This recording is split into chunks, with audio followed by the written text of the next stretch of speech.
What's going on? It's been a minute, but we here again with a new episode of the New Hood Podcast. And we are here with the usual suspects. We got Mr. Do It himself, Shawn Don. What's happening? What's happening? And then we got Venom, the gaming extraordinaire. What's happening? And then you got me, D Braxton. I What's the hate deal? that. I ain't gonna hold you.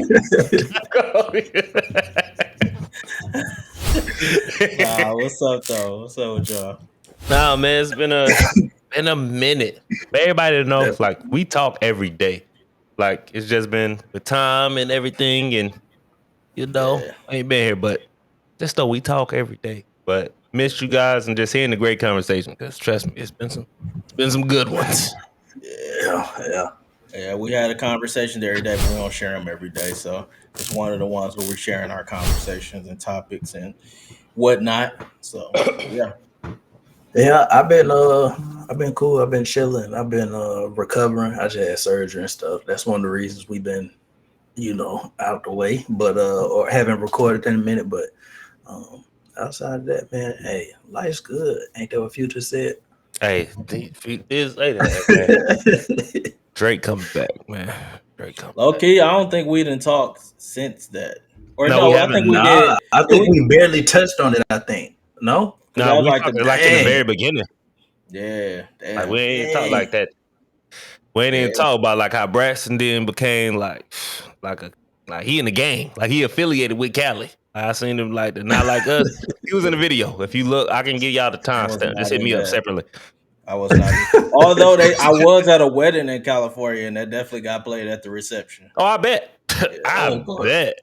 And it reminded me why I hate seeing videos of me like dancing and like. I was like, I don't know. It just made me. I was like, ugh, I hate it. I just felt like. You said, it's like, don't post that. Somebody sent it to me. I said, no, keep that in your phone. Oh no, you got to post that. Especially, was it?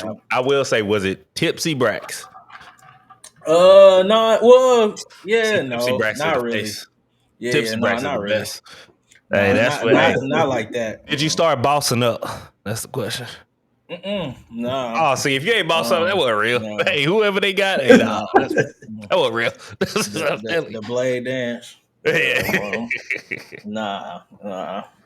But no, it was a good time though. That's what I was telling one of my homeboys, because he's a diehard Drake fan. I was like, bro, you gotta let it go, because in his mind he felt like Drake won.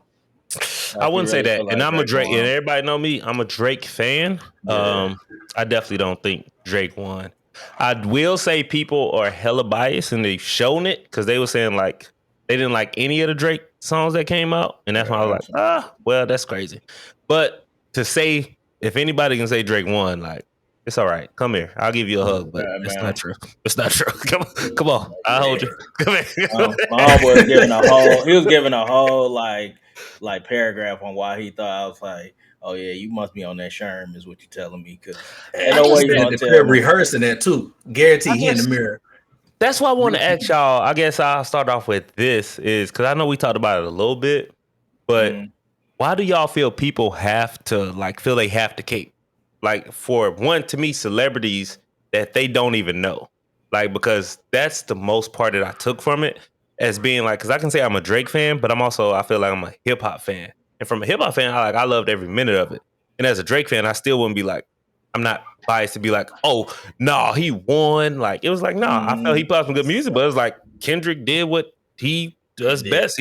He affected the culture better. He made a better hit song, like, to the point where it can get played anywhere. Like, hands down. Circumstance, right? Yes. I think it might come from more of like an emotional aspect. Like, Drake might have did something for them, or any artist, and just in general might have done something for them in the time that, like, no other artist was able to do. So like, they hold them to a more like higher regard, I guess you could say, as far as like, that's why they can't look at them in any other light, because at one point, I mean, you heard Kevin Gates give an explanation to where in a podcast that he did, or interview or whatever, he was saying that this guy had ran up on him and was like, yeah, man, like, you saved my life or whatever. So somebody was going through that, or relationship troubles, whatever their circumstances may have been. It might have been something like that was like, I can't let nobody think that they got one up on him because he did this for me. You know what I'm saying? Yeah.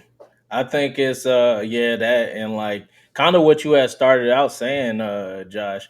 The thing is, because you said people don't know them, but the thing is, people really be thinking they know these people.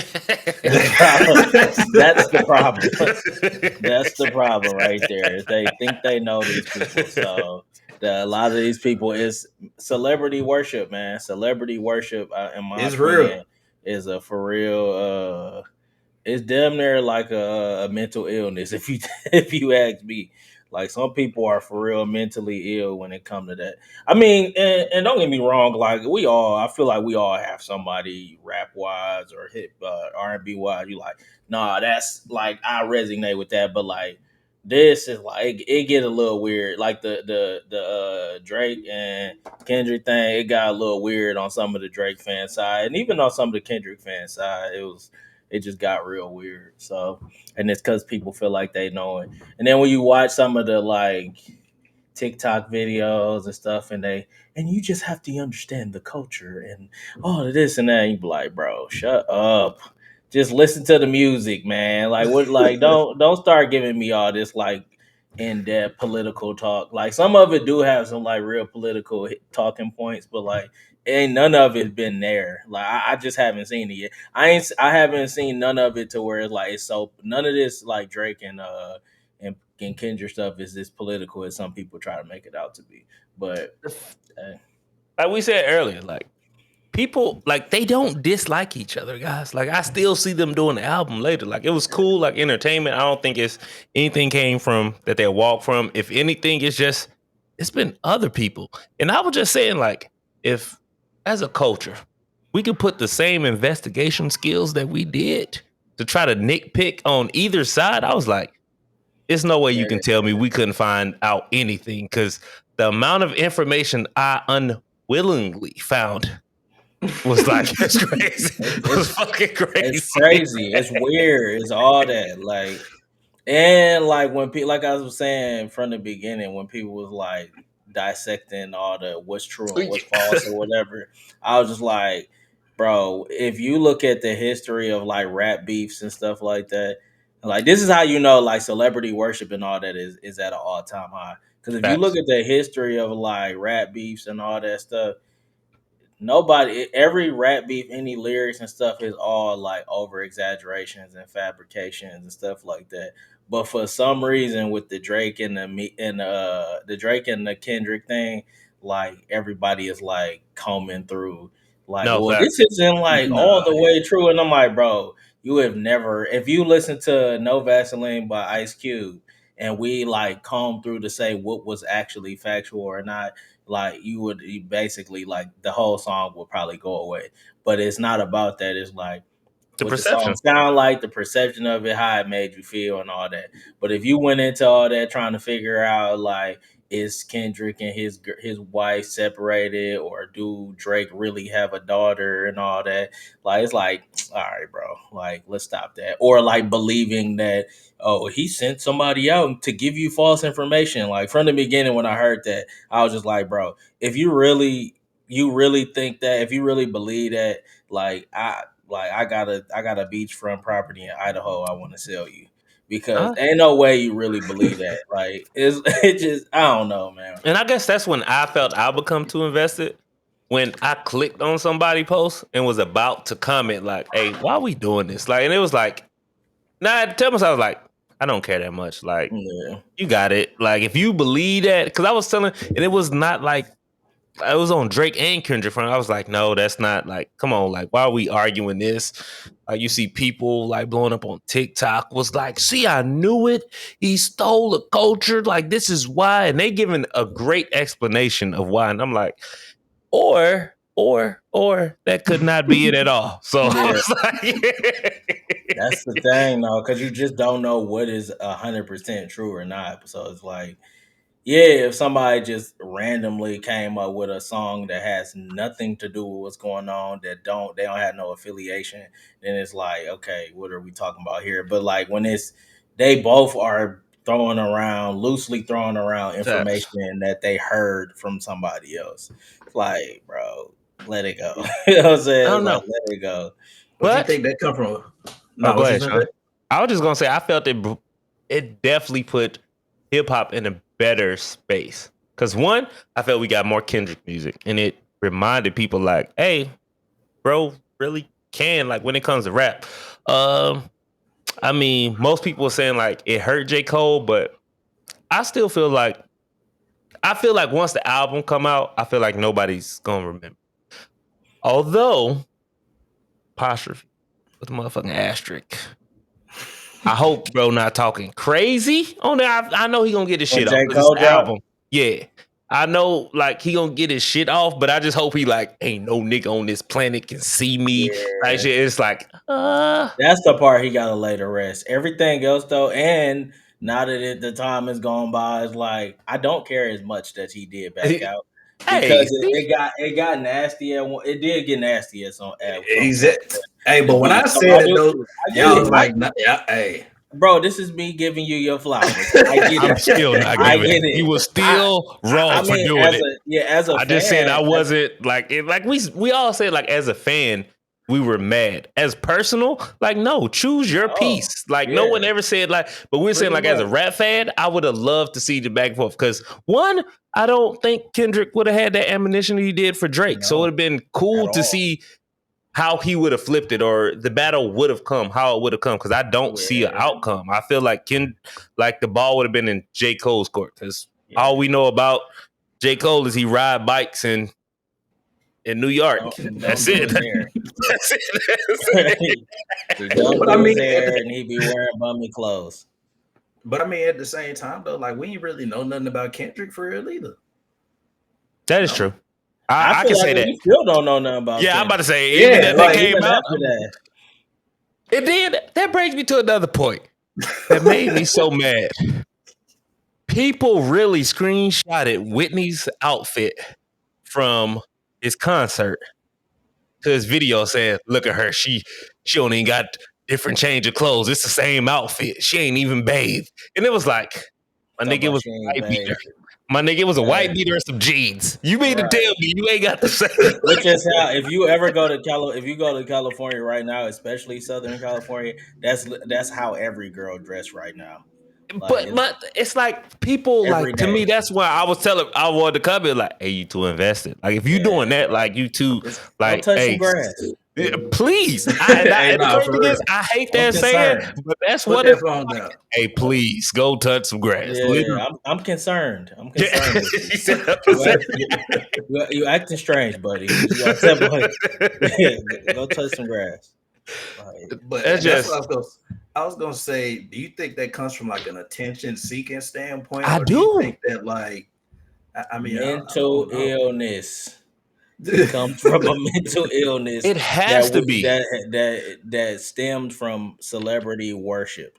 Celebrity worship is creating mental illnesses in people to where they will like literally sit on the internet all day and write whole think pieces. The moment you make a long paragraph explaining why you on one side or the other, like it's that time, bro. It's that and that's time what made me feel I had close that screen. You know, I feel I had a mental illness like that's opposite of that because I feel like for the longest you couldn't tell me like celebrities were real people because I was like I just didn't care. I'm like, bro, they're celebrities. They got money. Like nothing we say gonna like affect them. Like they good as long as they don't die. Like cool, pay homage. But like a rap beef, whether what side you pick, they're getting money. Even last month, Drake still was the #1 artist streamed. He good. Kendrick, he good. Like the fact that you feel like you have to, like, I feel like something's wrong with you. And that made me think like I've seen it so much. I hit DJ. I was like, brother, there's something wrong with me that I'm not caring this much. Cause I'm like, hey, maybe I'm too detached. Like I was just happy to hear some music. I was happy to see some people go back and forth. I was even saying, because when we first talked about this, I think this was before Kendrick even responded. Yeah. And I was saying like, hey, you better do something quick because people will forget and they're not going to care as much. So I was like, this is me telling you, I was like, it's documented. I was saying when the ball was in Kendrick court to respond, I was saying the same thing. Like, listen, you better do something now because it's gonna be hard for you to come back. And I will say, I told niggas. What's Kendrick response? Like, it's not like one of those like me. It's no way I can go poke a bear in a honey outfit with no combat skills. Just like expect nothing to happen, and people be like, "Hey," because at the end of the day, people gonna be like, "Hey, why you do that?" And all I can say was like, "Shit, I thought everybody would do it." It just made no sense. But I do think it was a good time in hip hop. Like the people that took it extremely personal, like I do feel for you, like genuinely feel for you. Like the people, like even like people that I won't say look up to, but I watch, like from Maul, for instance, from the Rory and Maul podcast. Who said I'm deleting everything J. Cole made on my phone. It's like, damn, like I don't like, because I was mad when I got. I was like, damn, man, I wanted. But to delete everything, like I feel like that's stepping past. Like, but also, do you think, and this is just like a hypothetical, I guess, but do you think like he could have possibly stepped back, not only because he felt like the water could have got too muddy, but for the fact of like that wasn't really his battle. Like that was that's why exactly why I think. I mean, that was exactly why. But it was. I think that's why. You should have said that. You should have said that, and it would have been more respectable. For one, two. You already since you said something, you should have just stood 10 toes on it, because your whole career you've always kind of like you almost been daring people to try you because you was going what you were able to do, and then when you did it, then you like kind of step back, and it's like I understand, and I think I even said before, like I definitely understand, but from a fan standpoint, it kind of came off because that's. Like I said, the apology never was a problem, because you can still say the apology and say like, "Yo, I apologize for misstepping," because honestly, I don't think those was meant for me. Yeah. Like whatever between him and bro, like I love both of them. Like you can still say like I love both of them, but they ain't got nothing to do with me. Mm-hmm. But when you did it that way, it leaves it up for speculation where people think you scared when realistically you're not. You just, according to the internet, you talked to Schoolboy Q and he was like, "Hey, that nigga cool with you. He just hate Drake." Like, yeah, but not to mention though, like that's fine. I don't care. Like, I take it as this: if that was the case, he should have said it. He should have said it in his track that like Cole my guy, but you know what I'm saying. But like you had plenty of Drake songs to like say something, you know what I mean? I got you. Drake had dropped 2-3 albums since Control, 3-4 albums, and so that's probably what a combine of like 30-40 songs. But you use the one time with Cole. If I'm Cole, I'm like, you're gonna use the one song with me, I get what you're saying, on there to have something to say. It's like, I feel you. You my bro. You my bro, and it's like cool. But I gotta say it I gotta say this off of principle, and then we can just like we can dap it up. I'm like, because you could have said all that, and then at your when you that same platform you had, like, hey, just wanted to be very clear that at the end of the day, Kendrick's still my guy. What him and Drake got going on ain't necessarily on the level what me and him got going on. I just had to respond because you used that one song. It's still all love, but and if you throw something, bet I might respond, I might not. But hey, I had to make sure it's known that I'm not about to. Everybody ain't about to say my name. So with that though, I feel like I'm not gonna say only reason why Kendrick responded was because J. Cole said the big three thing, and he included saying like we were all cool, and that's why I think Kendrick was like, "Hold on, we're not though," and that's why I think he responded. Yeah, but he said, "Fuck the big three. It's just Big Me." So it's like, then you're saying the three of them. It's just one. Yeah. So then 2 and 3, you saying, fuck, I don't know. Like it ain't too many ways that we can like spin this without it, like without this not having some type of like involvement of me. And why I was like, that was kind of like pussy as hell to like. Just completely be like, man, I'm gonna take it on the chin, because then I'm like, I do hate that bro said I'm gonna take it on the. If he send your best shot, I'm gonna take it. I was like, don't do that duck at least. How you see it coming, duck. But at the end of the day, like Kendrick didn't really say nothing in response either, though. No, So I that's agree. why I was like, then that shows me like, all right, there. Shit, maybe Kendrick also realized like, yeah, I probably could have picked another song to respond to. Facts. But yeah, so but yeah, And that good song's still topic a though. banger. Okay, what y'all say? Yeah, yeah. Facts. The one they hold on, which song? You talking about Kendrick's? Shit, can't. Oh, I mean, that's kind of a given to the point where it's such a banger. I'm tired of hearing it. Yeah. Just because it's played everywhere. Like when I say everywhere, when I knew it was played on TNT, that's when I was like, all right, maybe like I'm all right, I'm sweet. But like even like just the this is a good 7-minute banger. drill was fire. I still listen to that, even though like I know in my mind, like it's like, okay, he apologized. To me, it's still a good song. And just that, to me, I guess I'm mad because it showed the potential. Like, because I feel like even with that, like he said he wrote it in 7 minutes, like bro wasn't trying. That's how I pictured. Like, bro, this was just some shit that came in my mind. Like, if I actually took the time and was like, I'm gonna give you 24 hours to come with something, it was like, oh, just imagine what the song could be. Like as a fan, that's when I'm like, damn. Like we got this off of 7 minutes. Like just imagine. And then yeah. Damn.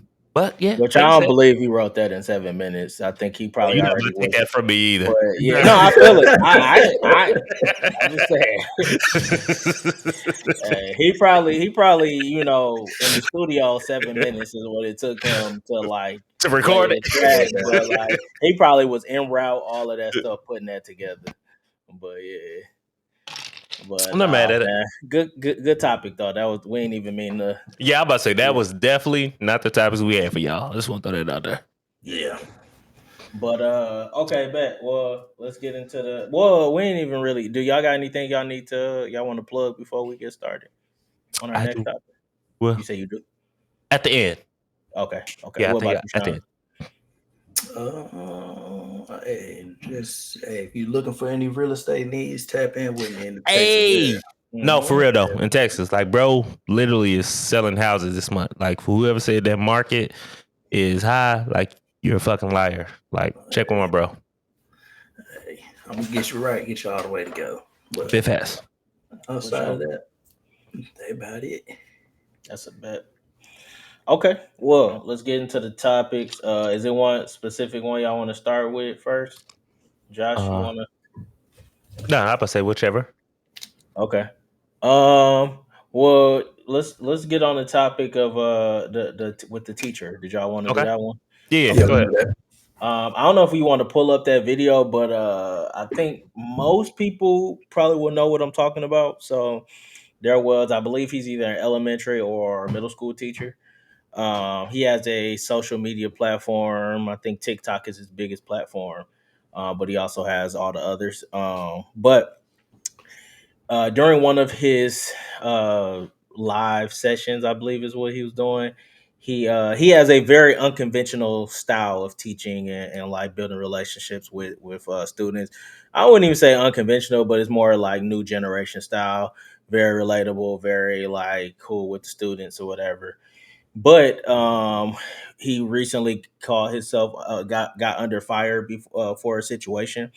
So how he explained it was he was supposed to be getting his hair rebraided that evening, but his hair was still in braids. And the reason he didn't take the braids down was because that day at school they were doing he was being interviewed like by a news. I think it was like a news station. So obviously he didn't want to be in there with his hair all wild or whatever. But once the interview was over, once at the end of the class, he talked to a few students and he wrote them passes for them to help him take down his braids. And it was like 3 or 4 students. He was recording it. He was, doing his usual social media thing. Some people saw it, probably some people that were viewing, and then also it probably, got off into the algorithm, and it got reported as like improper, dealings with students and things like that. So I thought he was fired, but he actually wasn't fired. He was placed on administrative hold. Until he was under investigation. I think it was like no pay and all that stuff. He then like did like a few videos because obviously it blew up on social media. He did a few videos explaining another situation. I think initially it was looking like he was going to get fired though. But I saw one video where he was like basically reading off like the situation. He was crying. He was reading messages from some students that had sent him, calling him like bestie and things like that. Like, hey, we're sorry that this is happening to you, blah, blah, blah. But to make a long story a little bit shorter, at the end, I guess the principals and all that they did an investigation. The school board did an investigation. They found no wrongdoing, but he's not going to do that anymore. And he was able to keep his job. So with that long story, fellas, what do y'all think? Do y'all think what he did was improper? Do y'all think he deserved to be placed on administrative hold? Do you think he should have been fired? Let me just get everything that y'all think on that situation. Was it too intimate? Was it wrong? And then so who want to go first? I can Shawn go. spoke.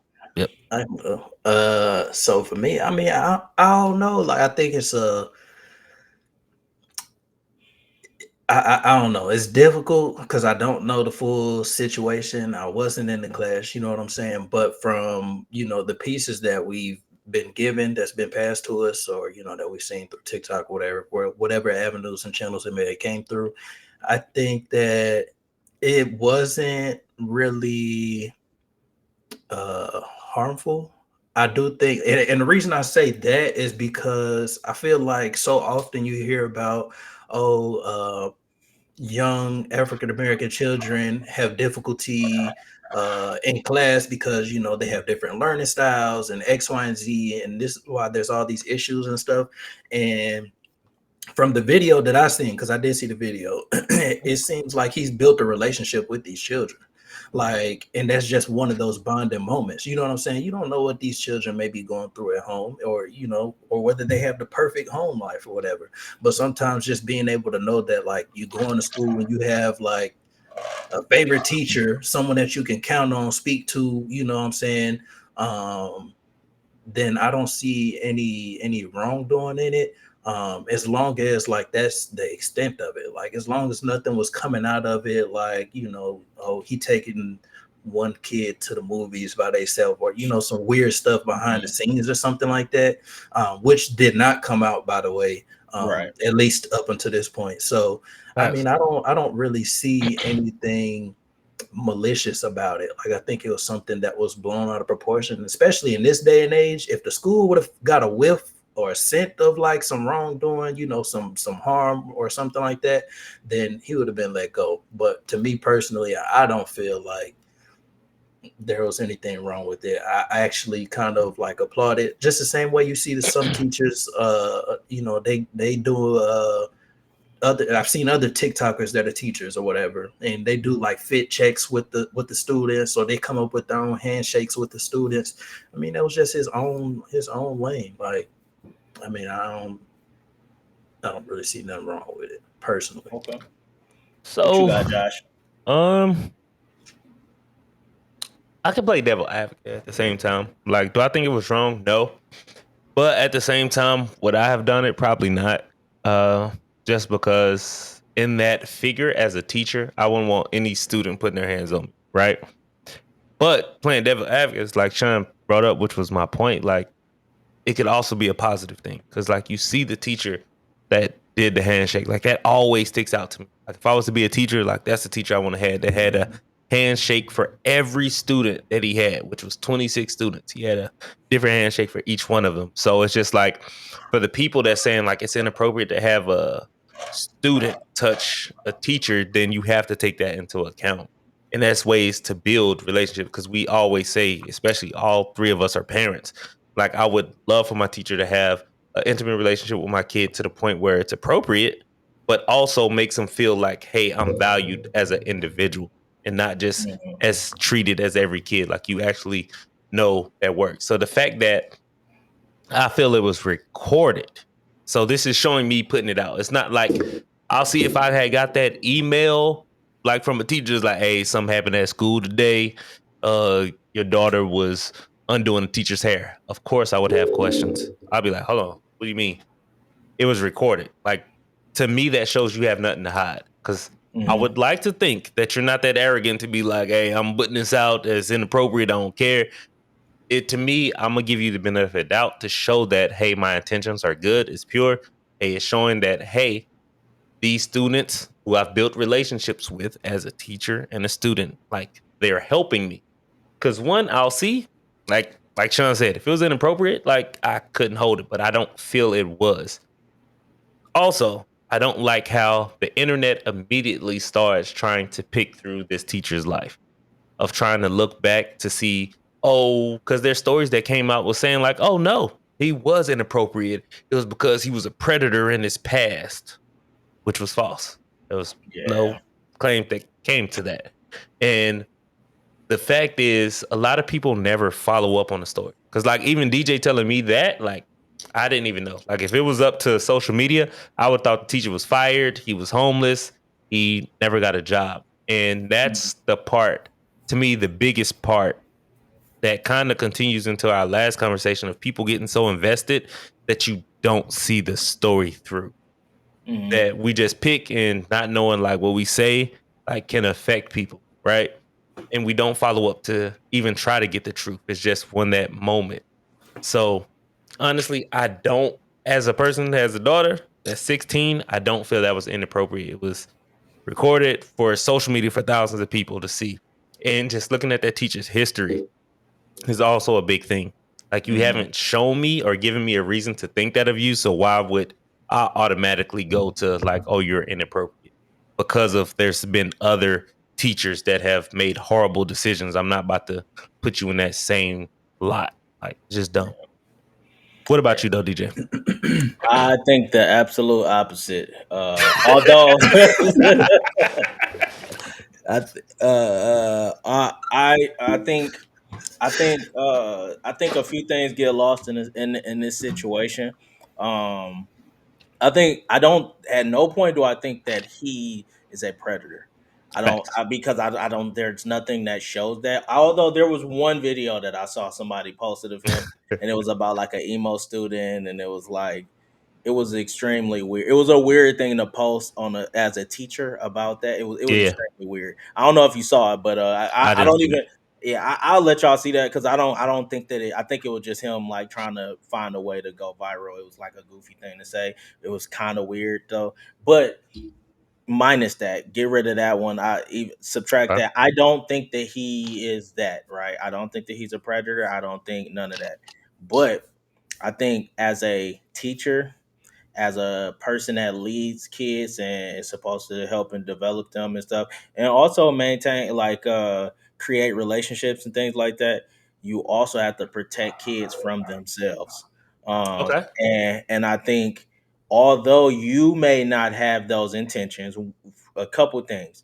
One, you don't know what type of feelings these kids develop having that. I think taking hair down, braiding hair, things like that can sometimes develop some type of intimate feelings. Even if that's not how you feel, it could also that you don't know how those kids may feel. You're talking about young hormonal children.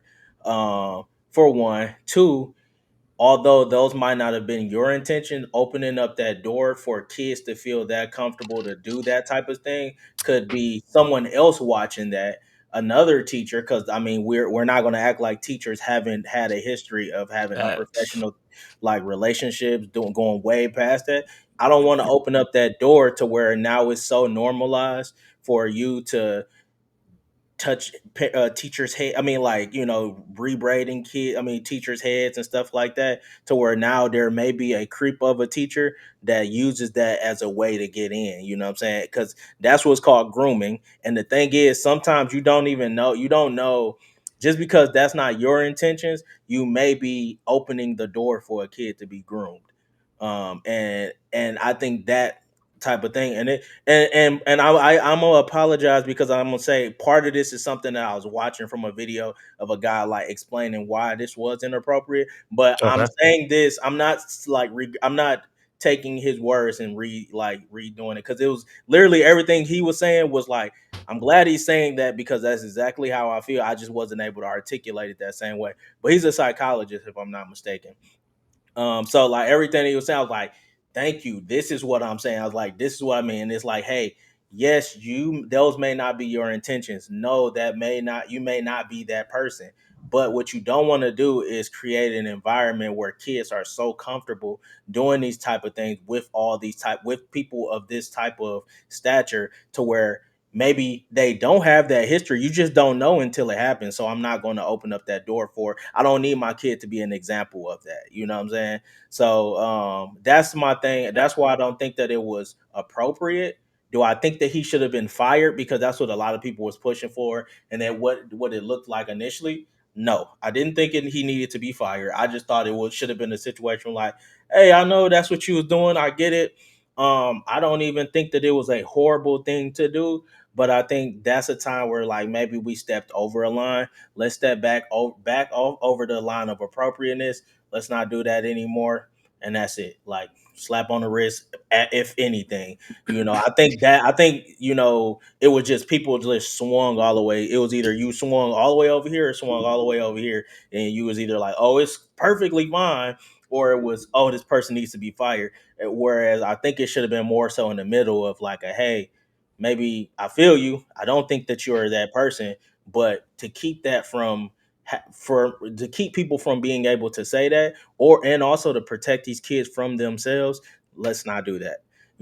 That's what I would have if I was that person, if I was the principal or that person supervisor. That's how I would have handled it. That I would have never like wanted it to become like such a public thing, but that's what happens when you have a social media platform.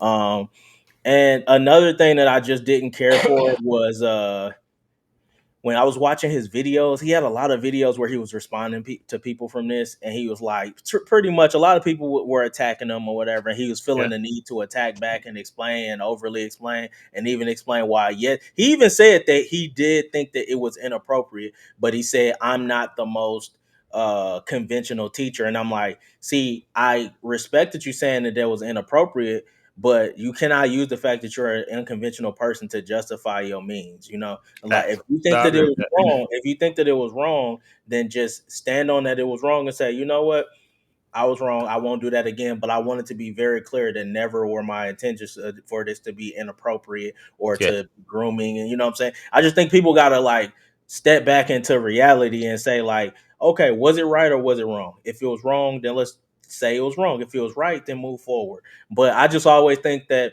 even no matter how much I like a person as an educator and all that, all I put myself is in the seat of a parent, and I look at, let's just say my daughter was one of the ones that was written this excuse and given to the principal. So this because what they did, it was at the end of the day, it was like an hour before school let out, and it was like a break period or something like that, right? yeah, yep. It was a break period, so he was like he wrote them all passes to come help him take his hair down, right? So some of the teachers knew about it, but I don't. Well, I know for sure he didn't necessarily go to those parents. So all I'm thinking of is like, okay, let me put myself in that position as a parent, and this is my 14-year-old daughter, right? And I come into school and I'm like, let's say I forgot, oh, I gotta go do something today early, so I gotta pick up little, Jasmine to go to because I gotta drop her off early. Don't even know, she don't know all that, and I come in, I go to check her out. They're like, oh shit, she's in room, blah blah blah. Okay, cool. Let me go grab her, and then I walk into a room and it's this male teacher with his phone propped up, with three other girls in here, and they all taking this man's hair down. I'm not gonna lie, no matter how I feel about that person, whether positive or negative, I'm probably gonna lose my shit on them because I'm gonna say, first of all, absolutely not. Like, I don't care that you're this nice guy and all that, but I don't think that this is an appropriate thing to be doing at school. If my daughter has a specialty of braiding hair, guess what? I need to know that she's braiding people's hair. And especially I need to know that she's braiding your grown ass hair. So, or undoing your hair, whatever the case may be. You know what I'm saying? So that's just how I see it. I don't think, like I said, I don't think anybody that says that it was appropriate. I don't think that it's a problem to think that. I just say be careful of what you think is okay, because just because yes, you okayed it between that person and that teacher, but kids that young don't know how to distinguish like that line. Like, okay, this is okay with this teacher because he has this relationship with my parents and blah blah blah and this and that. all they're gonna say is, "Oh, it was okay to do it with this person and the next person," and you know what I'm saying. So I just don't. I just that's the part of it that I'm like, be responsible as a teacher to understand that not everybody in your profession is a good person. Not everybody. It's clear that, and that's clear as day. That's it's on the news all the time. So what I need to do is respect the fact that I don't want you to ever get into a position where somebody is using this same situation to get to you. So and it happens with other things like sports. So it's like, how do you stop that? But like something that's not even scholastic, athletic, none of that. I don't. Then it's like, hell no, absolutely not. So that's just my thoughts on that. And like I said, I'm not saying that people are wrong. I'm just saying, or I'm not saying that people are wrong. I think personally, this is why I would say hell no to that.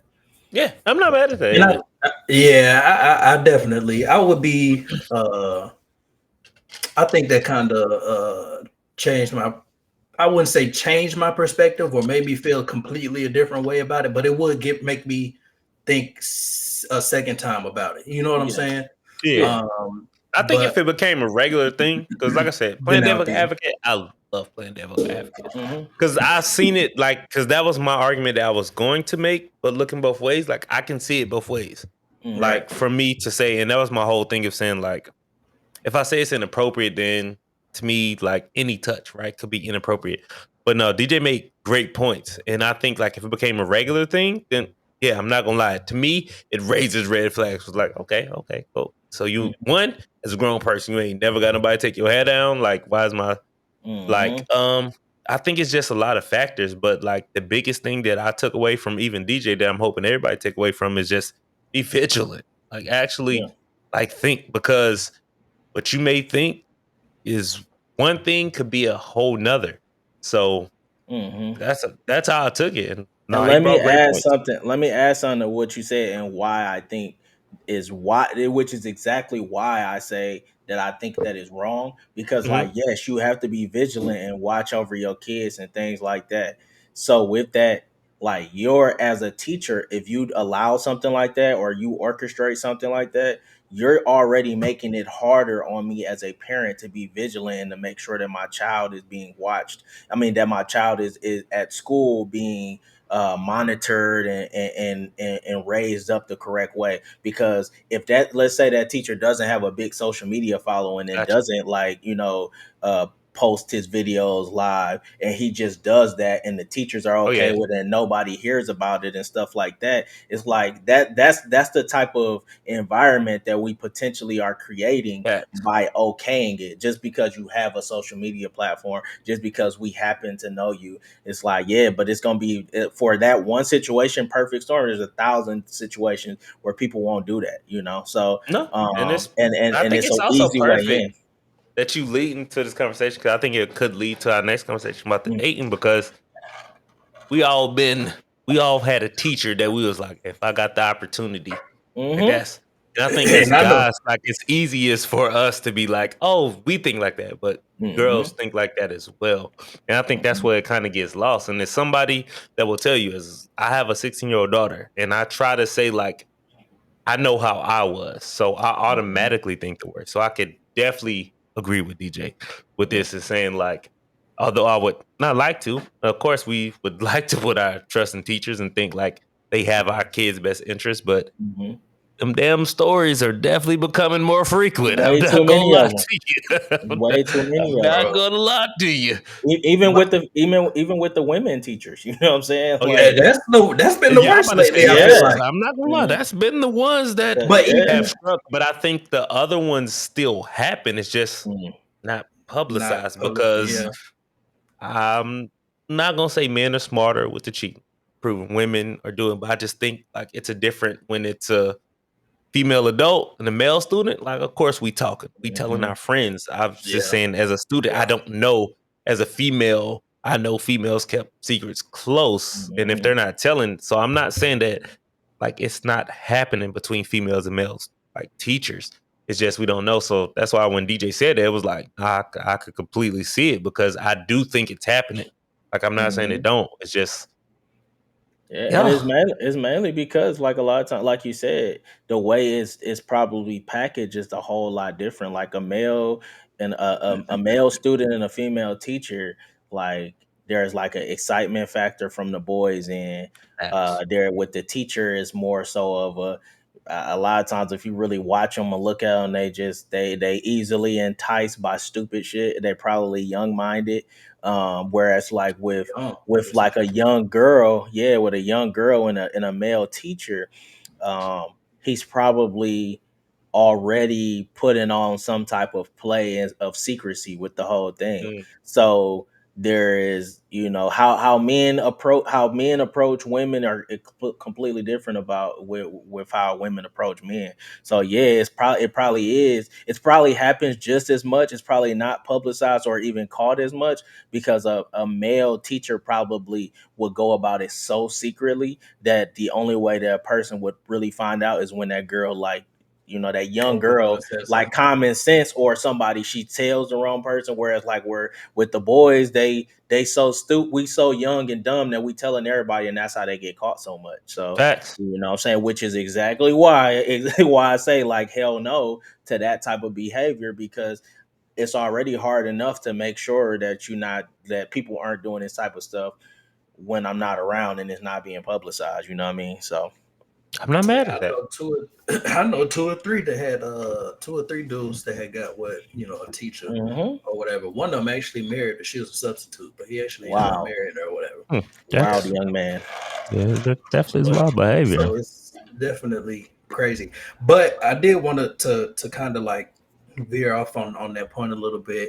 I did want to say, do you think that the fact, I feel like a lot of the teachers now are younger, and do you feel like that plays a role in it? Because I remember from when I was coming up, like my teachers was 40, mid 30s, 40, 50 years old. And now I feel like a lot of the teachers that I'm seeing, and I could be wrong because I'm not in schoolhouses every day or something like that, so I could be wrong, but a lot of the teachers that I do see look like they are, fresh out of college, like, it's usually like 26. I would say, like, I think, yes, I definitely think that the younger, because even the teachers I was trying to get at was younger, like that was like I could view as my age.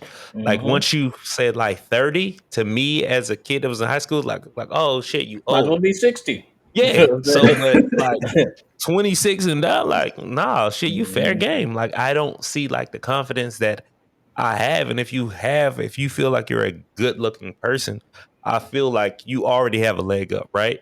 It's just a matter of conversation. Like if what you say could be that make or break thing. And so, no, I completely agree. Because one, like teachers was never portrayed. Like it's always been portrayed, like even me as high school, like, oh, we don't make no money.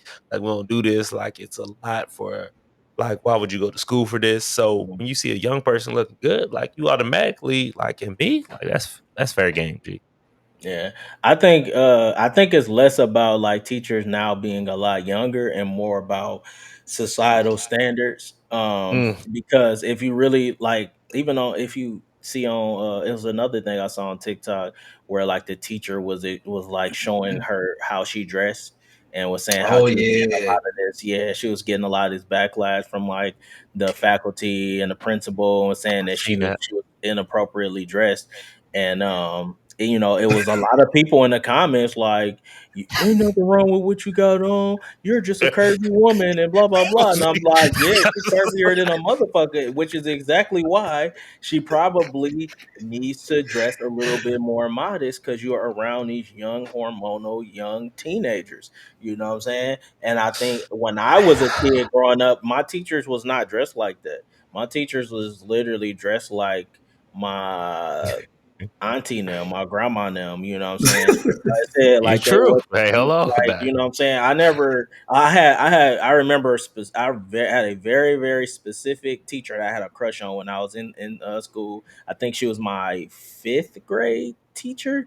Her name was Miss Purdue, and she was young, and she always had like she had like the little suit on, but it was like with the skirt, the little She skirt suit wanted or you. whatever. No, Let me I tell mean, you. No, just in my mind, yeah, but no, no, no, no. that's She me. definitely wasn't looking. She was that, but like I said, even if I look back on that, I was very much attracted at the fact that she was.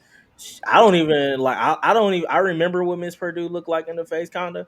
but I really remember from the neck down what Miss Purdue looked like. She always had on like this nice little. But can we say this? What? Because men, like, because what I'm about to say is because somebody we know, Brax, when we went to tech school, we follow on Twitter that we seen about. They posted that about bikinis, right? Somebody posted that, hey, it's inappropriate basically to have your ass out. Like, you shouldn't basically be wearing a thong around kids at a water park. Yeah. So that person commented was like, as a mother, like, kids aren't looking at ass. Like, every woman has like a body type. So no matter what, like, it could become a thong. Like, you're curvy, basically. So I see nothing wrong with it that you're in the wrong. Shit. Like, that person's in the wrong. So that brings me to be like, I'm not gonna lie, it made me question to be like, damn, do I think like as a guy, like, am I saying like, am I putting those alternative like emotions on you, like saying like this is your goal. When you put this on, you was like, hey, people gonna see me, like, it's cool. I don't care where I'm at, like, as a guy. Or is it just like, no, like, they didn't think that. It's just them. Nah, I tell you this.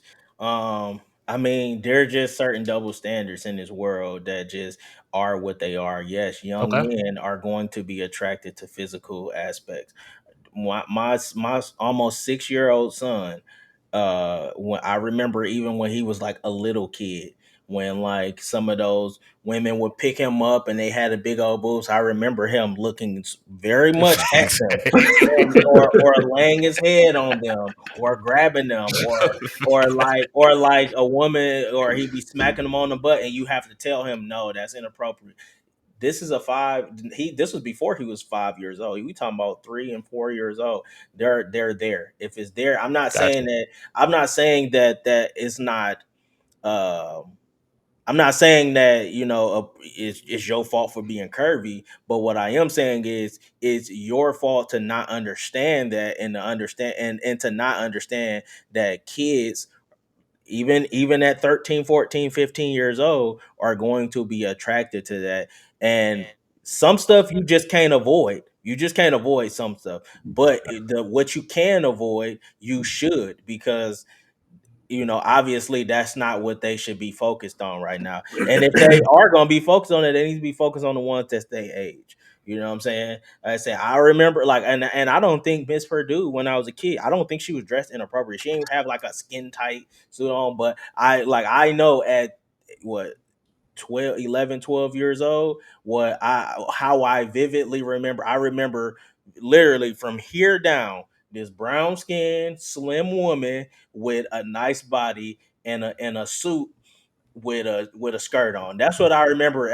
She probably didn't even wear that every day. But if I ever think of her name, that's the visual that I get. You know what I'm saying? As a fifth grader or sixth grader, you know what I'm saying? So you can't tell me that that's not what little boys are going to see. I don't know what little girls see in men. You know what I'm saying? What's their first attraction? You know what I'm saying? But I think if it's something that you can physically like wear and not wear, you probably should not do that. You know what I'm saying? So I know as a man what I see. I don't know as what a woman sees when they see what a young woman sees in a man. Usually it's, oh, he has nice eyes, or he's big and strong, or whatever. He can't do nothing about that. You know what I'm saying? Right. Outside of like, yeah, maybe don't come in with a damn muscle shirt on and be and making your chest, jump and all that stuff. That stuff that you could obviously not do. You know what I mean? So like, this is the part where I say in society we start like jumping out of like reality. You know what I mean? So to kind of like touch on that, I remember, and I can't tell you where I heard of that, but I'm not sure if it was like something I seen on YouTube or where it came from, but I did see someone, they were like in the UK or something like that, and they said that basically the States compared to like Europe, I guess, women are over sexualized.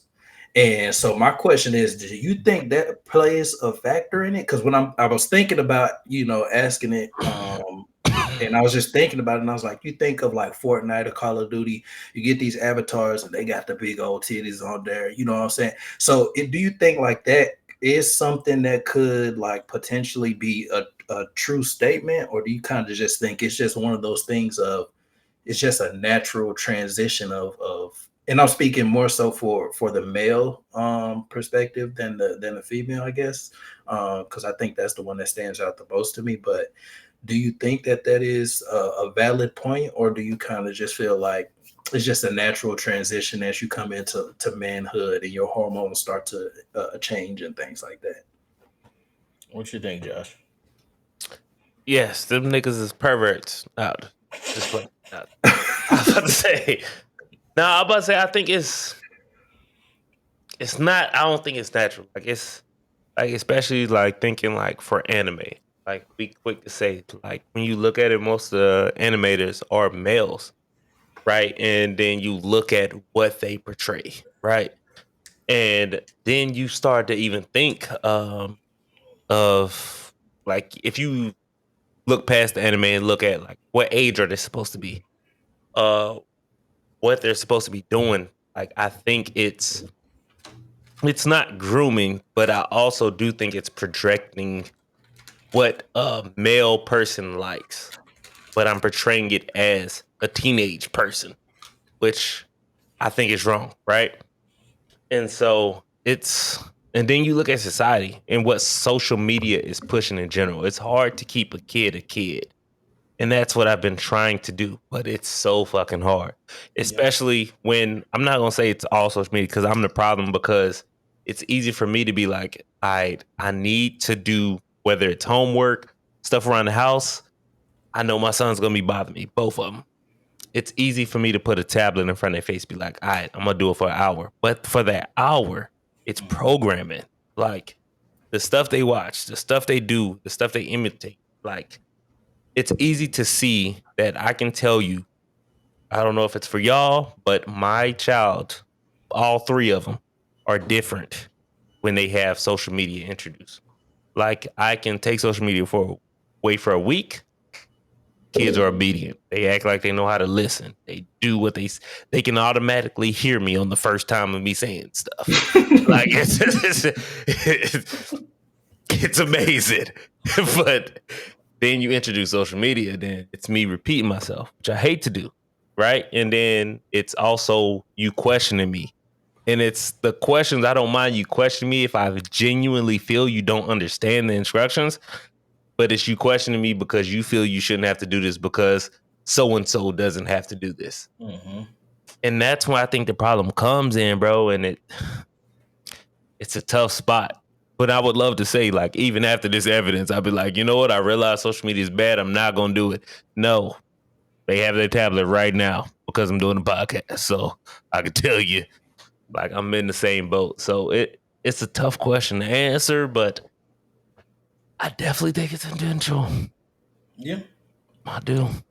Well, I mean, yeah, I think our society definitely over our country definitely has a large emphasis on like over sexualizing things.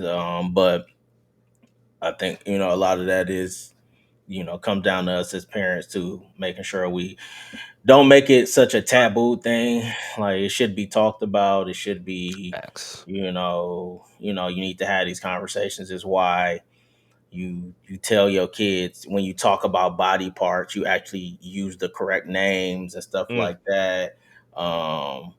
Like it's like when you take away the weirdness of it and the awkwardness of it, and you give kids like real life advice and conversation, and allow them to tell you what they think and make them comfortable to say those things, then you can kind of take that power back. But yeah, we our TVs it throws ass and titties and everything else in between on the TV, and but then it also society tells us to like feel weird about having a conversation. So it's a perfect recipe for a disaster. So yeah, And in those other countries, they like sexual education is very normalized. So I think that's a huge part. Yeah. So No. But what about you, Shawn? Follow-up question. Oh well, that I was thinking about my next question to follow up on what you just said. I lost my whole train of thought. I mean, you could just say if you agree or disagree with us. Dang. No, I agree. Because I had forgot what the question was for a minute there. But I agree, because I feel like anytime you turn the TV on, you turn any outside entity on that's like not inside your house, it's like no matter what it is, there's some kind of sexual innuendo in whatever that program may be. So yeah, I definitely think that's a factor. I mean, shoot, you can't scroll 3 TikToks without seeing, something, sexualized on there. And that brings me to the point. Not to cut you off, but like I have been hearing, like going on almost a year now, like they were saying, like, when is the perfect time, like, to have that talk with your kids, right? About the birds and the bees. Although I technically don't know what the birds and the bees is, because I'm gonna be honest, I've never had that actual talk. So I would love to hear how that story actually went, right? But they were saying, like, if you wait till your kid is 9, you're already too late, because by then they've already heard it from somebody else, whether it's classmates or somebody, and they've already made like their own preparations. And for the longest, I fought that, right? As a medic, DJ, I can tell you, like, I was like, no, like, like 10, but just seeing, like we were saying, like, just social media, whether here in the NU is like, nah, like, it'll be too late, like, if you wait. Like, and your kids are smart. Like, you can have the talk and they'll do the yes, sir. Oh, really? They're not dumb. Like, I 100% think like kids know, right? By 9. And I know this because my son is 9. And like, I feel like certain things he knows he shouldn't. And I'm like, and I ponder myself, like, when the fuck did he hear this? And I start questioning me, like, oh shit, did I say something in front of him? Was his mom said something in front of him? And it's like, nah, like, he goes to school 8 hours a day around these crazy people that I don't know what's going on inside their house. And that's where I made the mistake of basing my teachings and everything off of everyone else, thinking like, okay, he's 9, so this should happen. Like, I have a step, like, I have to have a plan. But I made the mistake of thinking every other parent was going to follow this plan with their kids. Because who's to say, like, another parent didn't have that conversation at 6. So now this kid at 6 is like, I'm prepared. And he's ready to go to school and be like, they can't wait to tell everybody about bro. Because the stuff these kids talk about is stuff they shouldn't talk about. I know about how many parents are cheating on their spouse from my 9-year-old. And I'm like, how did that conversation come apart? And it's crazy. It might not even be a fully true story, which is also why you may want to have them conversations with your kids, because that secondhand story that little Teddy then told your son about the birds and the bees might not even be how it goes. Because I ain't gonna lie to you, for the longest, I didn't like even. Even after I had, lost my virginity and all that, I still didn't fully understand the concept of how babies are made or how a person gets pregnant and all of that. I didn't really fully understand that until I was like 16, 17-ish. You know what I'm saying? And I agree. Moment of truth. My daughter was born when I was 16. At 15, technically, I had my ex pregnant. I argued her up and down that she was wrong because my sperm wasn't mature enough to get someone pregnant. That's what I can tell you. Yep. Because I never got there talking about the birds and bees. Which I'm mad at my parents still, but that's not. I just really thought at some age, like there was something on the change, like to where you knew that you could get a Thank depression. you. Yep. I thought Yep. I was the only one. Until I was like, oh, yeah. And even then, how I found out was like probably secondhand story. I don't know. I don't even fully remember. So yeah, That's yeah. true. Well, My story bad. time for you kids. I feel like we cut Time you for off you a few times, Sean. My bad. Nah, you good. Hey, I agree. That was the question that I was finna ask next. It's like, what age do you think is like appropriate? Because I don't call, and this is a moment of transparency or whatever. Mhm. You know, my daughter, she's by someone outside my wife. You know, prior to my wife, whatever. Gotcha.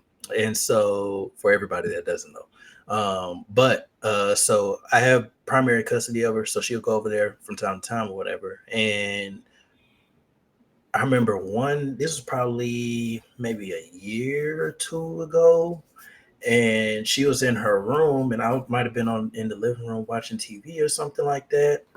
So she had to be like 4 at this time.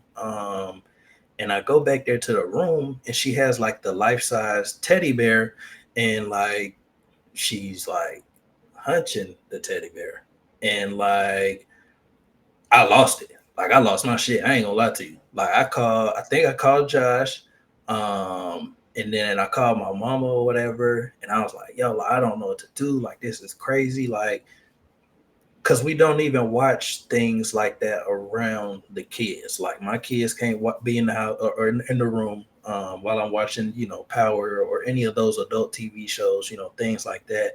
Um, or if it gets to be too much, hey, go to your room, go play, you know. So I was genuinely confused on where it came from. And, you know, like I asked her mom, I was like, yo, like what's going on? Cause, you know, like this ain't it. Like I ain't going for this. And you know, I was never able to get a resolution or a response to, you know, where that stemmed from. Um, but you know, my mom was like, you know, you can't be mad at her because she doesn't understand. But you know, it also put in the perspective of me to me, like this conversation needs to start now, at least the basics, because I don't want you going somewhere and do these things, you know, or be taken advantage of, and you think that this is okay because you've seen it, you know, at whatever space that you saw it in. So we started that conversation. You know, we understood, we used proper terminology. And Hey, how you old? know, they are 6. Okay. Yeah. Oldest 2. So we've started, and that was probably 6 months to a year ago, to where we started that initial conversation. You know, just like I said, the basics and stuff like that. But I never realized that that was something. And, you know, honestly, it could have been, you know, one of those soothing things. You know, I've seen kids lay on the floor and they kind of like rock themselves to sleep. But it was just in that moment, you know, like DJ said earlier, you know, you walk into the teacher's classroom and you see your daughter undoing his hair, you know, just that initial shock value is like, yo, like what, you know, what's going on or whatever. So I think for me, it was that. But I said that to say that, like, I was curious to know, you know, what you thought about like age wise, because I think that exposure is happening more and more now. Like, I think things are slipping through, like especially through television and stuff like that. A lot more is like slipping through than, you know, when I was younger. Like, you know, you had to wait up till 12 o'clock at night to see, you know, something. Nowadays it's 2 or 3 drill. Tip drill. I ain't got no panties on. I ain't got no panties on. You had to wait. You had to, and don't fall asleep early. You fall asleep early, you done missed your Hey, you window. miss it. It's over with. Hey man, now you gotta hopefully catch it the next night. So yeah, no, I don't even think I answered that question, but honestly, I honestly don't know. I would love to say a specific age, but I guess the early I think everything has an age appropriate thing. I think the first thing you should like kind of what you're doing is a perfect example of it. Is like first naming those body parts, because I remember I realized how true that statement of like kids needing to know their body parts was. This was before my son was born.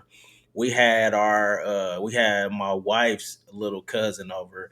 Her name's Bella, and so Bella was basically like our first kid because she was over all the time, like she was like literally like our first kid. But like I always like as far as her hygiene, getting her hair done, all that stuff, that was always my wife or whatever. Because as much as I looked at her as a daughter, she wasn't my daughter.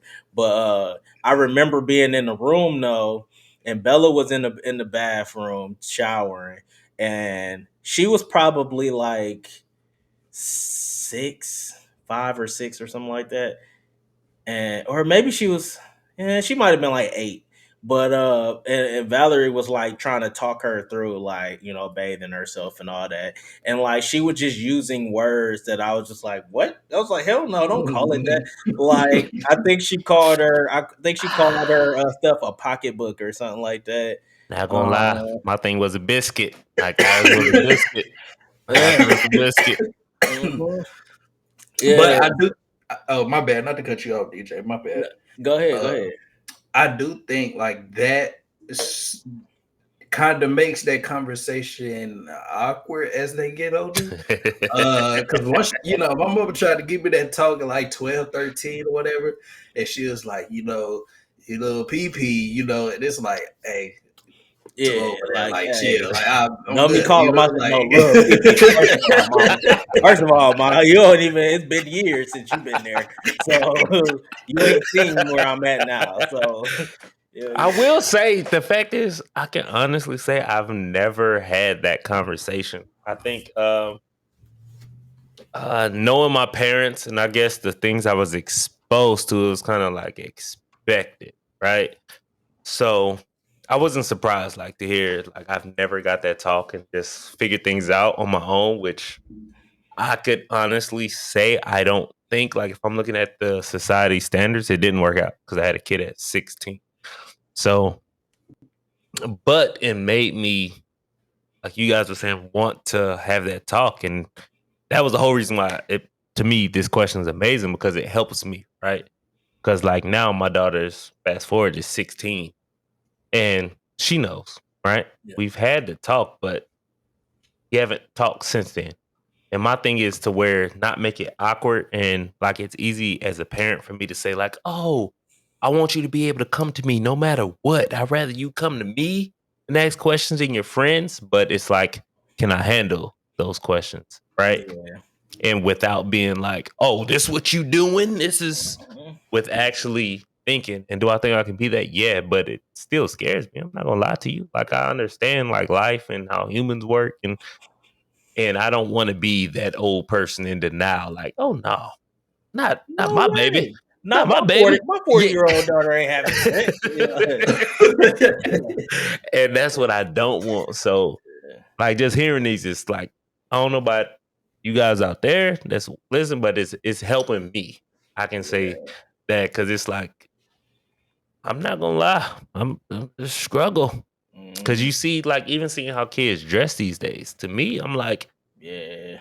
it's No, a it's a it's a strong line to be like, am I being that parent that's overbearing, or am I like, because like I asked, and then my wife's like, oh no, that's like, baby, that's beach clothes, like going to the beach. It's like, yeah, but them shorts is like out. Like, what we yeah, doing? Like, I yeah, don't like it's shit. I'd rather wear just a bikini. And it's like just trying to understand, but also yeah. stand my ground. And I think that's why I struggle at. Yeah, but I think it's sometimes it's the way the conversation is had. Like you kind of gotta maybe talk to yourself before you have the conversation. But I think the more awkward you make it, the harder you ask the question, Mm, and all that stuff makes it harder for them to answer it. And this is just me guessing at this point, but like I say, it could be hey, I listen. This is not an easy conversation to have. Just being honest with you. I know it's not going to be easy for you to answer the question, and just understand it's hard for me to ask them. But hey, I know that you at an age now, and you beautiful, and I know other people notice it. You know what I'm saying? So that with that, attractions come and all that stuff, but understand that, I understand that you're at an age where these things may either happen or have already happened. Is this something that is sex something that has come across your mind? Have you ever had it? Have you ever thought about it? Have you ever talked about it? You know what I'm saying? And then like, hey, and I'm not saying you got to give me 1,001 answers right now, but I want us to have an open, dialogue for you to like answer these questions.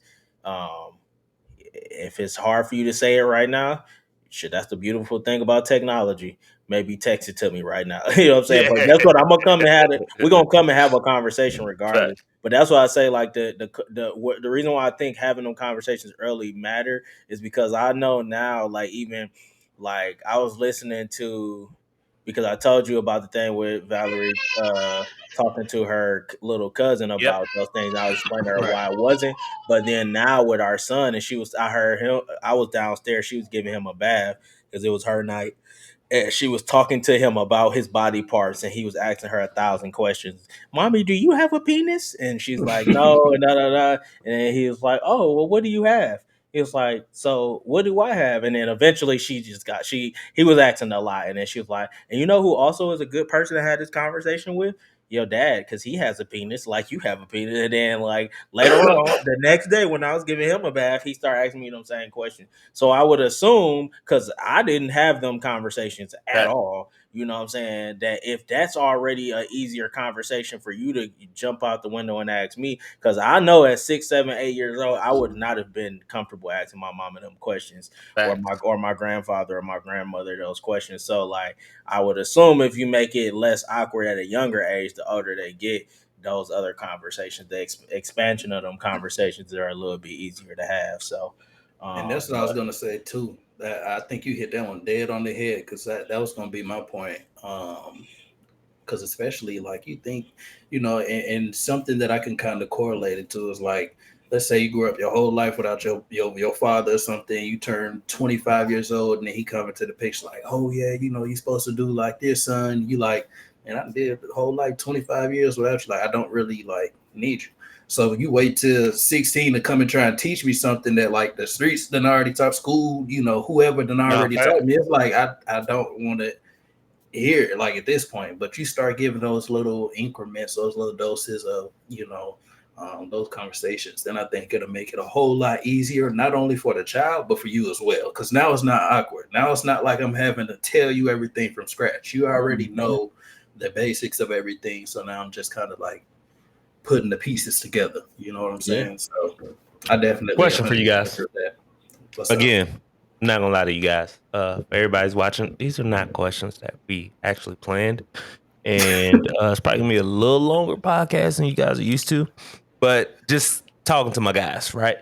It's just making questions pop in my head, and this whole time I'm articulating like how to ask them. So my question, I guess, to you would be, how do, or does it bother you guys, like looking at your childhood up to now, differ from other people that I guess what I say would be normalized? Like, how do you deal with that? Right. Hold on. Like, can you re-say that again? I didn't catch so that. Like looking at what society would say would be a normal childhood, right? Okay. Look back at your childhood and see things that we may have thought was normal till we talk to other people and find out it wasn't normal. How has that shaped your life, and does it think you made it better, or has it affected you? Do you still hold on to those things? Like, does it affect your parenting? And this is more of a personal question. I guess that's why it's easier for me to ask. Yeah. I think so. I think the problem with that is it's not like your question. I think that's a very valid question. But I think the problem with societal norms is it's like nothing in life is normal. Fact. Everybody's situation is different. This person might have lost their mother. This person might have lost their brother. This person might not have had their mother or their father. So you can't create a societal norm when like there's no like normal status quo. Like it's not everybody's going to have the same situation coming up. So it's difficult for you to be like, no, this is the way that it's supposed to be. Like, this is how life's supposed to be. Like, this is how your childhood is supposed to be. Because everybody's situation is different. Like, you don't know what this person had to do. You don't know what, circumstances that they may have had that would have like caused their upbringing to be the way that it is. So I don't know. Like, I think it's hard to like be like you can fault someone with or say that it was incorrect or be upset about it, when as long as you know that the individuals that raised you, whether it be your grandparents or your mom and dad or your auntie, whoever, as long as you know that they did the best that they could. Does that make sense? No, I do. Yeah, I think pretty much a lot of what he was saying. I think it's not. I think doing the best that you can is important.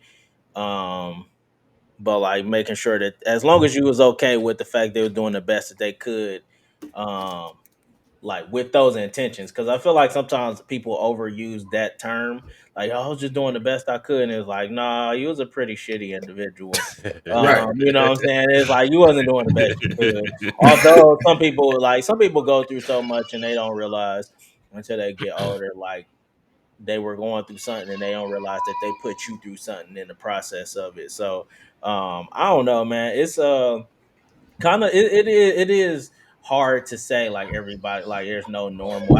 I think yeah, there is no normal, but at the same time there are some typical things that you should be Thank you. aiming for and doing to take care of people as a parent, or as a family member or whatever. But I don't know. I just, yeah, I done been through some things, but at the same time, I done also had some very, very, very good, situations and people around me. So I don't. It's hard for me to get too wrapped up in it, Brax. too upset because, I didn't have like some good, some good. It's been some good. It's been some bad. You know what I'm saying? Yeah. So yeah, it's I just don't. The thing is, I guess this is what I'm trying to say is, we've all. I'm at a point now to where I know there are some things that I've been through that's probably not the most normal. Then there's some things that I've been through that's like, hey, somebody was looking out for me. But those bad things that I done been through, or health issues, or whatever the case may be, whatever it was. Now I know those things. I'm aware of it, and now I have to like choose like how I'm gonna like move forward. So it's like Gotcha. I'm aware of them. You know what I mean? It's some people that go their whole life unaware of the things that they done been through and why it shaped the way they are. And like that, I feel like that's worse. You know what I'm saying? To at least I'm aware, and so that gives me the opportunity to like decide what I want to do with it. Do I want to continue? Do I want to use that as a platform to do better, or am I going to like sit in it and like stew in it and make myself worse? So like I'm aware of what I've been through. I'm aware of the good and the bad. So like I'm not really. It don't bother me. It does. It's some things it's harder. Like I've always said, like the whole like being overly like affectionate thing. I didn't really get that as a younger kid. You know what I'm saying? So like it's sometimes harder for me when it's harder for me to receive compliments. It's harder for me to like be extra like huggy and lovey dovey and all that because it was never like normalized. But I'm aware of that. So like, am I gonna get always say that's just me, or am I gonna try to do better?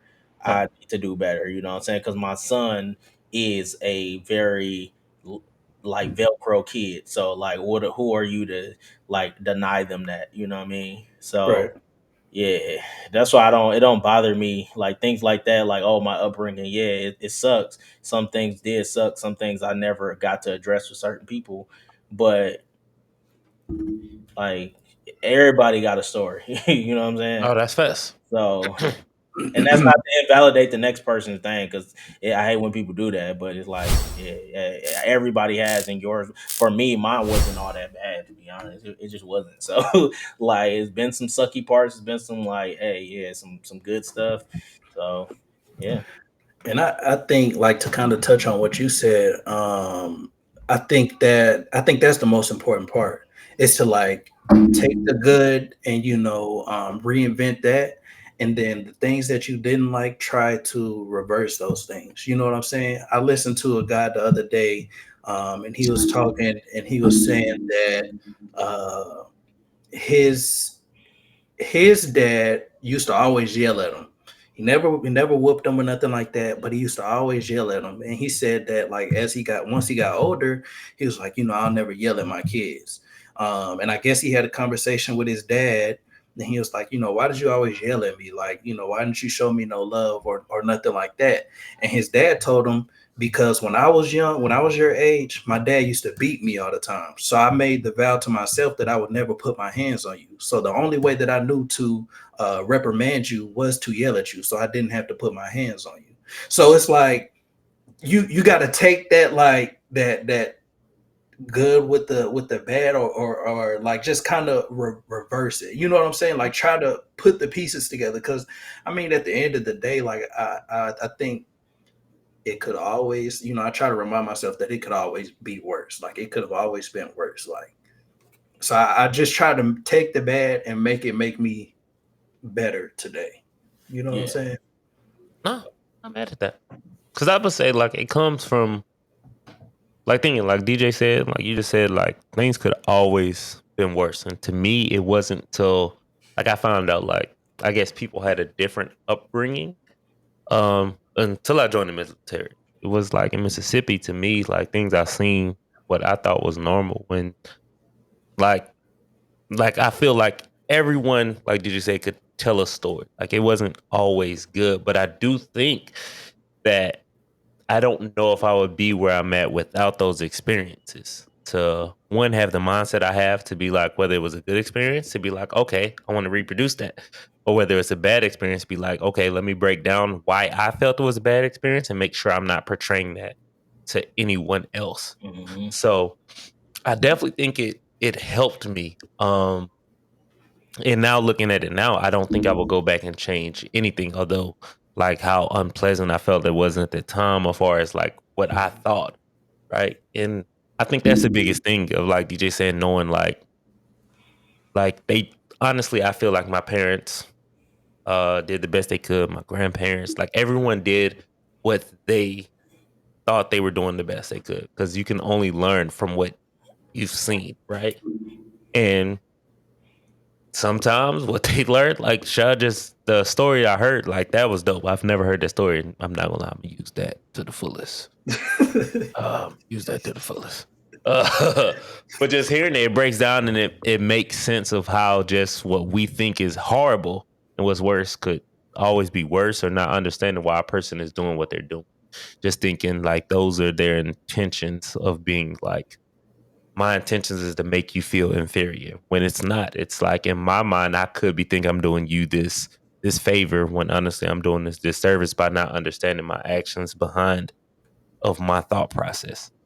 So, but no, it was just a question to see, because that was brought to me, like, in just talking, like, just having conversation, like, in the military, like, with my airmen, and their upbringing, and hearing and trying to relate. And it's like, sometimes it's people, I'm not gonna lie, I can't relate to, because I feel they're, in a sense, quote unquote, had a perfect life and never had to face those tribulations, where it's kind of like, okay, if I tell you my story, I don't want to make it seem like I'm trying to one up you or be a Debbie Downer. So it's kind of like where I just choose to, like, be like, oh, okay, cool. And I just don't give my side of the story. So, but no, cool. Thank you. Yeah. I think that's kind of a tricky thing too. Is like, or that's kind of a concern that I have with my kids, with trying to be, trying to implement, like, a different upbringing, making sure that I'm more gentle with them, emotionally available and stuff like that. Do I think that's going to ruin them? No. But sometimes my concern is like, am I overdoing it to the point to where like they turn 21, 25, and the first minor life inconvenience, it's like, oh, I'm doing crack. Like that's extreme, you know what I'm saying? But like, like they just go off the rails, like they just completely lose it. You know what I'm saying? And I see it a lot. I feel like you see these rich kids. You know what I'm saying? They grow up, they got a Bentley at 15, and it's like next thing you know, they're strung out somewhere or something like that. Like they're getting DUIs every week or something. And it's like, I don't know. Like that's just a off the wall random. No. I understand from my mind goes. I'm not gonna lie. But no, that's funny as hell. Bro said that. They go, what? Yeah. But that's because so I think that's partially because a lot of people think just throwing money at a situation makes like it's gonna build resilience. Like, and that could be, and that same thing could be seen even with people who don't have a lot of money. It's just always like a fight through. It's like, nah, have a conversation on why you should fight through, why the situation is what it is. That way people can process emotions and stuff a little bit better, as opposed to like always feeling like, oh, well, you got it all. You already got it all. What you complaining about? Or for a person who don't have it at all, they like, well, it's fine. It ain't the end of the world, So it's, a lot of that comes from people not knowing how to properly process emotions. And so yeah, I think it's more of that than like, yeah, people having too much money or life sucking for them. It's like they haven't been taught like proper life skills. And then some people actually do have like actual issues, chemical imbalances and stuff going on up there. But some of that, like I said, some of it is also just like not proper life skills. So yeah, I agree. But yeah, man. Well, look, man. We could probably save them other ones for another episode, huh? Yeah. I think Definitely. I know. Lie. Before we wrap it up, John said he had something to plug earlier. Oh yeah. So, just want to say, because I've been in the gym lately, back on my workout tip. My cousin has his own protein, vegan approved. So I'll say just check it out. Do your research on your own. It's Wicked Athletic Muscle. So it's Wicked Athletic Apparel. Link will be in the bio. But I say just give him a check. He's a professional bodybuilder. Come from where I come from, so it's easy to see like other people. Like it was always harder for me to buy into their products because I'm like, oh, like you were born that way, right? But to see like bro build something up from the ground and him put the work in to actually try to eat right and just go to the gym every day, I'll say just give it a check. That's what I'll say. That's what's up. Anything else? All All right. Well, it's been another episode of the New Hood Podcast. Like I said, if y'all like what we talk about, let us know. If y'all want to come on and respond or tell us that we right or wrong, let us know and we can put that on the schedule. But as always, if you like what we doing, please like, share, subscribe, and yeah. Hey, appreciate y'all.